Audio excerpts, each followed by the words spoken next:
Grab a piece of paper, mark a little black dot, and use this to help your children develop growth mindset.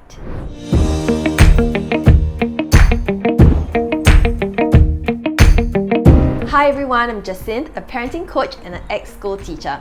I used to teach students mathematics and I come across many students who are very defeated, telling themselves, I will never be good in math. And I will bring up this paper analogy. So when I ask my students what do they see on this piece of paper, many of them will tell me the dot, but I encourage them further to look around the dot and they realize that there's a big empty space, much bigger than the dot, on the piece of paper. And this is how I encourage them, that these are room for them to grow. These are room for them to improve and get better, and they don't need to be fixated on one small blemish. You can try this with your children as well. When your kids tell you, I can never play the piano well, or I can never spell those words, even your toddler stacking blocks might be sharing with you that he will never be able to stack them up high and he's feeling discouraged and he's crying. Now, as parents, we all want our kids to have resilience and to overcome the difficulties that they face. We play an important role to support our children by being their cheerleader and to encourage them during the difficult times. I encourage you to teach your kids how to have a growth mindset, and in this video I will be sharing some scripts with you as well as 3 book recommendations that help develop growth mindset in your children. Dr. Carol Dweck, a psychologist at Stanford University, identified 2 different mindsets: a fixed mindset versus a growth mindset. A child with a growth mindset believes that her ability and intelligence can be improved if she keeps trying. A child with a fixed mindset believes that her ability and intelligence cannot be changed. As a result, if she makes a mistake or encounters a roadblock, there is nothing she can do about it. Which mindset do you want your child to adopt? Definitely the growth mindset. I am a huge advocate of empowering children, help them learn resilience and be comfortable with making mistakes. I like to use stories to help my kids learn about family values and my beliefs. There are many books out there, but in this video, I'll just share 3 that can help you teach your kids about growth mindset. I share many book recommendations and research-backed positive parenting tips on my social media accounts. I hang out there very often, so feel free to connect with me there. Follow me at ourlittleplaynest. The first book is The Dot by Peter H. Reynolds. This book starts off with a girl named Vashti sitting in her art class with an empty piece of paper. She tells her teacher, I just can't draw. Her teacher encouraged her and told her, just make a mark and see where it takes you. Vashti was angry, but she continued to put a little dot on the paper, and her teacher encouraged her to take ownership by signing it. With a bit of motivation, Vashti continued to make more and more dots.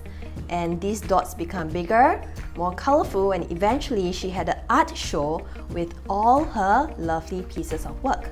After reading the book, you can definitely use it, refer back to the story, and help your children develop a growth mindset. I will share some scripts with you. For example, do you remember how Vashti was feeling frustrated when she couldn't draw? She almost gave up. But did she give up? No, she did not. Her teacher encouraged her to make her mark, which is to draw a little dot on the paper.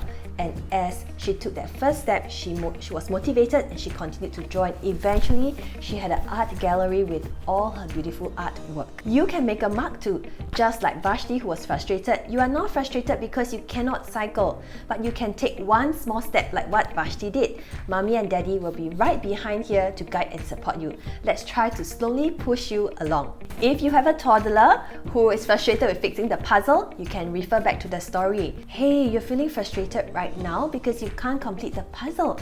This reminds me of Vashti. She was having difficulties as well, but she did not give up, and this is called growth mindset. She believes that she can do it and she takes small steps by continuously drawing little dots, and you can take small steps by fixing one puzzle at a time.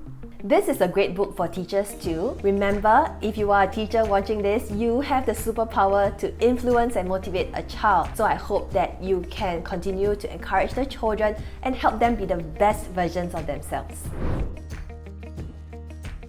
This book encourages children to embrace mistakes, just like a little tear in a piece of paper can be the mouth of the alligator, or that a fold in the bent paper can be the head of the penguin, and little drops of paint can be turned into a beautiful piece of artwork as well. After reading this book, you can encourage your children to observe that mistakes are how we learn. Just like the book, when we think that we have made a mistake, it is actually an opportunity to try making something beautiful.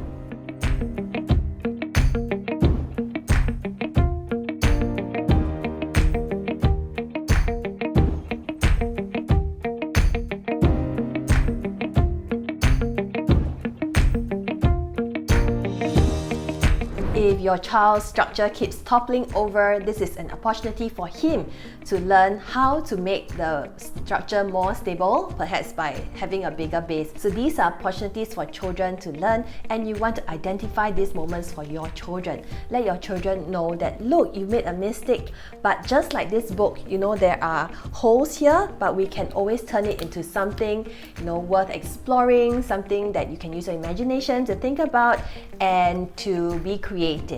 You can definitely use this book to help your children normalize mistakes. For example, if the child is not able to spell a certain words, you can help the child see that that is a mistake that he has made, but it is also a learning opportunity to be more careful the next time he has to spell these words. The next book is Mabel and the Mountain by Kim Hillyard.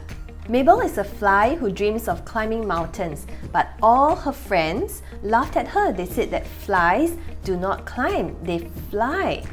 But Mabel did not give up. She continued to persevere and ignore the noises around her, and she eventually did climb up the mountain and also inspired all her friends to step out of their comfort zone and pursue their dreams.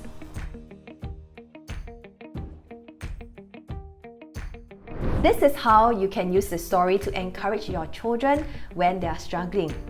You find it so hard to climb up to the top of the playground. This climbing frame is very steep and you feel really scared. This reminds me of Mabel the fly. When she looks up at the mountain, she thinks that it is impossible. But did Mabel give up? She did not. She took one small step, one at a time, and eventually she made it to the top of the mountain. Mabel has a growth mindset. She did not give up even when it is hard. She listens to her inner voice and tells herself to keep going. Just like what you can do now. Look at the climbing frame. You don't have to go all the way up. You just need to focus on taking one step at a time, and eventually you will be able to make it to the top. I hope these scripts and book recommendations have been helpful for you. Just leave a comment in the box if you would like me to share any particular storybooks on a certain theme, and I will do my best to get to it. If you enjoyed this video, please like it, subscribe to my channel, and turn on the notification bell. I will see you in the next video. Goodbye!